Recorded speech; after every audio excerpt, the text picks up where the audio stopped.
நேயர்களுக்கு வணக்கம். இது வானொலியின் சினிமா செய்திகள். உணர்வுகளை இசையாய் கொடுத்த இசையமைப்பாளர் எஸ். ராஜ்குமார் அவருடைய பிறந்த தினம் இன்று ஆகஸ்ட் 23 இசையில் தான் இந்த உலகமே இயங்கிக் கொண்டிருக்கிறது என்று கூறினால் அது மிகையாகாது.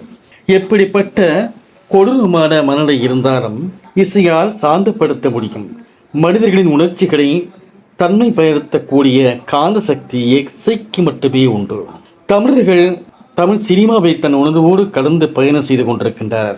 திரையில் கலைஞராக ஜொலித்த நாயர்களிடம் நாட்டை கொடுத்தவர்கள் இந்த தமிழ் மக்கள். அப்படிப்பட்ட நடிகர்கள் நாட்டை பிடித்ததற்கு முக்கிய காரணம் செய்தான். எத்தனையோ பேர் இசையை மக்களுக்கு விருந்தெடுத்து இருந்தாலும் அத்தனை இசை கலைஞர்களிடம் அர்ப்பணிப்போடு நேர்மையாக இசையை கையாண்டனர். அந்த வரிசையில் மக்களின் மனதில் நீங்கா இடம் பிடித்த இசையமைப்பாளர் எஸ். ராஜ்குமார் மெய்மறந்து உறங்க வைக்கும், நெஞ்சை உறைய வைக்கும் எத்தனையோ பாடல்களையும் தமிழ் சினிமாவில் இவர் கொடுத்திருக்கிறார். இன்று வரை காலத்தில் அடிக்க முடியாத பாடல்களை கொடுத்திருக்கிறார் எஸ். ராஜ்குமார்.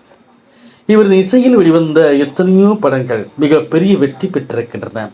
தமிழ் சினிமாவில் பெரிய ஹீரோவாக விளங்கி வரும் விஜய், நடிகர் விஜய்க்கு பூவே உனக்காக என்ற திரைப்படத்தின் மூலம் மிக பெரிய ஹிட் பாடல்களை கொடுத்துள்ளார்.